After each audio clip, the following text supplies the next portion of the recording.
Bayangkan sebuah banjir yang menelan korban jiwa, sampai 2 juta orang.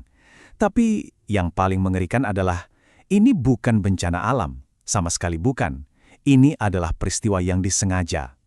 Nah, hari ini kita akan mengupas salah satu tragedi paling kelam dalam sejarah. Banjir Sungai Kuning tahun 1938. Sebuah bencana raksasa yang memang direncanakan. Coba deh, kita pikirin pertanyaan ini sama-sama. Gimana rasanya kalau sebuah negara dengan sengaja membanjiri tanahnya sendiri cuma untuk menghentikan musuh? Kedengarannya seperti skenario film ya, tapi ini beneran terjadi. Ini bukan hipotesis, tapi keputusan nyata yang diambil di tengah keputusasaan perang. Dan inilah inti dari cerita kita hari ini. Oke, sekarang mari kita mundur sedikit. Untuk mengerti kenapa keputusan gila ini bisa diambil, kita harus lihat dulu situasinya. Ini semua berawal dari sebuah pertaruhan yang, ya, benar-benar nekat. Jadi ceritanya begini, waktu itu tahun 1937, Perang Tiongkok-Jepang kedua lagi pecah. Dan di awal 1938, situasinya genting banget. Pasukan Jepang itu maju terus, cepat banget, mereka merebut kota-kota penting satu persatu. Pemerintah Tiongkok waktu itu, wah benar-benar kepepet. Posisinya di ujung tanduk, menghadapi pilihan antara hidup dan mati.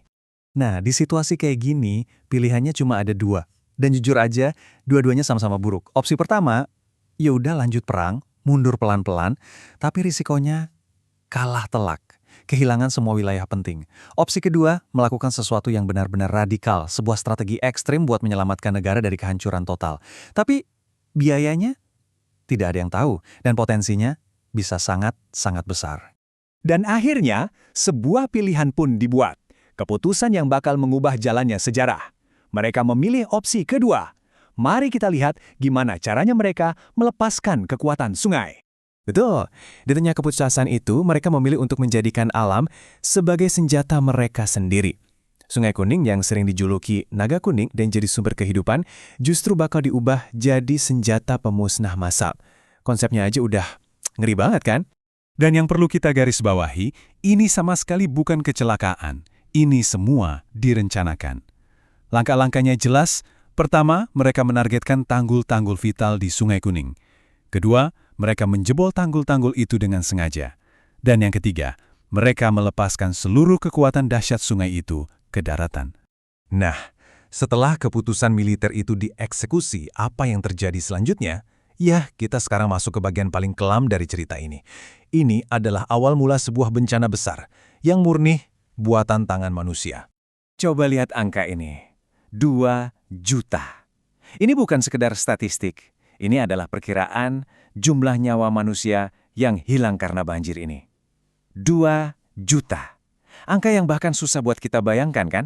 Itu setara dengan populasi seluruh kota besar yang lenyap begitu saja. Dan dampaknya datang dengan cepat dan sangat brutal. Air bah itu menyebar tanpa kendali. Ribuan desa lenyap ditelan air. Lahan-lahan pertanian yang subur yang jadi sumber makanan hancur total. Dan dalam sekejap, jutaan orang kehilangan segalanya, rumah, harta benda, dan menjadi pengungsi. Tapi penderitaan itu tidak berhenti di situ. Banjir ini cuma pemicunya. Setelah itu muncul efek domino, serangkaian krisis baru yang bikin situasinya makin parah. Inilah harga yang sebenarnya harus dibayar oleh manusia. Jadi, ini penting banget untuk dimengerti. Ini bukan sekedar banjir, tapi krisis yang berantai. Coba kita lihat. Pertama, kelaparan. Ladang hancur, panen gagal, akibatnya kelaparan merajalela. Kedua, penyakit. Air yang kotor, campur aduk dengan kondisi pengungsian yang parah, ini jadi sarang wabah penyakit mematikan. Dan yang terakhir, tentu saja, pengungsian massal. Ini menciptakan salah satu krisis pengungsi terbesar di era itu. Nah, disinilah letak ironi yang paling menyakitkan. Senjata yang mereka ciptakan untuk menghentikan musuh, justru korban terbesarnya adalah rakyat mereka sendiri. Bukan tentara Jepang, tapi justru warga sipil Tiongkok yang harus membayar harga paling mahal dari strategi nekat ini. Oke, setelah melihat semua kehancuran ini, kita perlu bertanya, apa sih warisan dari peristiwa tragis ini? Apa yang sebenarnya didapat dari pengorbanan sebesar ini? Dan apa dampaknya buat masa depan? Dan ini dia pertanyaan utamanya. Dengan pengorbanan jutaan nyawa, apakah strategi ini setidaknya berhasil? Apakah tujuan militernya tercapai? Sebandingkah hasilnya dengan biayanya? Jawabannya cukup rumit dan tragis. Dari sisi militer, ia bisa dibilang ada sedikit keberhasilan. Gerak maju pasukan Jepang memang jadi lambat selama beberapa bulan. Tapi penting dicatat, perang sama sekali tidak berhenti. Nah, sekarang kita lihat dari sisi kemanusiaan. Hasilnya, bencana total. Krisis kemanusiaan dahsyat yang penderitaannya tidak bisa diukur.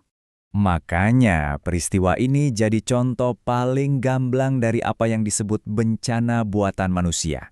Dan yang bikin ini beda adalah, ini bukan karena kelalaian atau kesalahan, ini karena sebuah tindakan yang disengaja. Hal inilah yang menjadikannya salah satu bencana buatan manusia paling mematikan dalam sejarah. Pada akhirnya, semua ini membawa kita ke sebuah pertanyaan moral yang sangat berat, dan jujur saja masih relevan sampai sekarang. Di situasi separah apapun, bahkan di tengah perang, bisakah tindakan menjadikan alam sebagai senjata yang korbannya jutaan rakyat sipil dibenarkan? Ini pertanyaan yang mungkin tidak ada jawaban mudahnya, dan layak untuk kita renungkan.